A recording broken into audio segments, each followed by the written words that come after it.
బూతు నేతలకు ఓటర్లు దిమ్మదిరిగే షాక్ ఇచ్చారు. నోటికి ఏది వస్తే అది మాట్లాడే నాయకులకు కర్రు కాల్చి వాత పెట్టారు.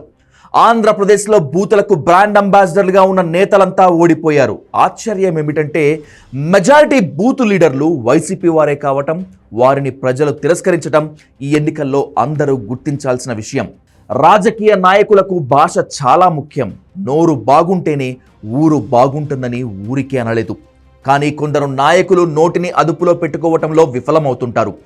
నోటికొచ్చినట్లు మాట్లాడి నలుగురిలో చులకనవుతుంటారు. ఆ సమయంలో అందరూ నవ్వారనో చప్పట్లు కొట్టారనో తరచూ బూతులు వల్లవేస్తుంటే చివరకు జనంలో బూతు నేతలుగానే స్థిరపడిపోతారు. అలాంటి బూతు నేతలకు జనం షాకిస్తూ ఉంటారు. తాజాగా ఏపీ అసెంబ్లీ ఎన్నికల్లోనూ అదే జరిగింది. నీతిమంతులైన నేతలుగా కాకుండా బూతు నేతలుగా పేరు పడ్డ వాళ్లంతా ఓడిపోయారు. ఓడిపోయిన బూతు నేతల్లో అగ్రగణ్యుడు మాజీ మంత్రి కొడాలి నాని. ఆయన నోటికో దండం. ప్రతిపక్ష నేతలను, ముఖ్యంగా చంద్రబాబును విమర్శించడానికి కొడాలి నాని వాడే భాష అత్యంత జుగుప్సాకరంగా, అసహ్యకరంగా ఉంటుంది. ఇతరులను గౌరవించడం కొడాలి నాని డిక్షనరీలలో లేదేమో. సాధారణ జనం మాట్లాడుకునే బూతులు కూడా కొడాలి నాని భాష ముందు చాలా చిన్నవిగా అనిపిస్తాయనే పేరుంది. జుగుప్సాకరంగా మాట్లాడటంలో ప్రతిపక్ష నేతలను నోటికొచ్చినట్టు తిట్టడం నానికి వెన్నతో పెట్టిన విద్య.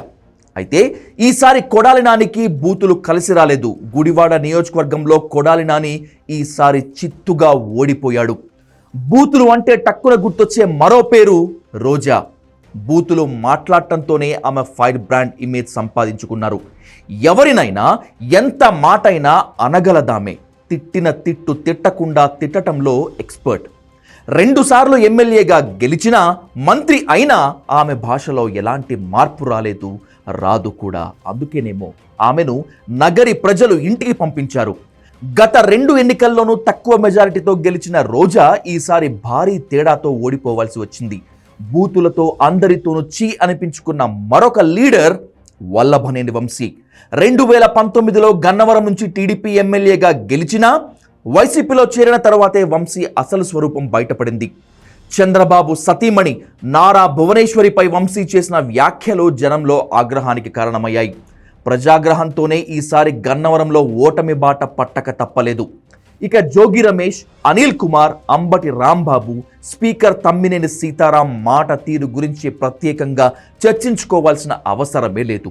వీళ్ళు ఎమ్మెల్యేలుగా గెలిచి మంత్రులై చేసిన మంచి పనులెన్నో ఎవరికి తెలియదు, కానీ బూతులతోనే అందరికీ సుపరిచితులు. Kakinada city MLA Dwarampudi Chandrasekhar Reddy, Macherla MLA Pinnelli Ramakrishna Reddy లాంటి వారు కూడా చేసిన పనులతో కాకుండా బూతులతోనే జనాల్లో ఫేమస్ అయ్యారు. హిందూపురం ఎంపీ గోరంట్ల మాధవ్ బూతు భాగవతం ఆంధ్ర అంతా లైవ్ షోలోనే చూసేసింది. నోటికొచ్చినట్లు మాట్లాడటం, ప్రతిపక్ష నేతలపై వ్యక్తిగత దూషణలకు దిగటం, ప్రజలు ఏదైనా అడిగితే పరుషంగా మాట్లాడటం, కసురుకోవటం నేతలకు మంచిది కాదు. అలా చేసిన వారంతా ఇప్పుడు అనుభవిస్తున్నారు. తాజా ఎన్నికల ఫలితాలే ఇందుకు నిదర్శనం. ఈ బూతు నేతల కారణంగానే వైసీపీకి చెప్పుకోలేనంత చెడ్డ పేరు వచ్చింది. సంక్షేమ పథకాలు ఎన్ని అమలు చేసినా బూతు నేతల నిర్వాకాలే ఆ పార్టీ ఘోర పరాజయానికి కారణమయ్యాయనేటువంటిది ఒప్పుకోవాల్సినటువంటి వాస్తవం.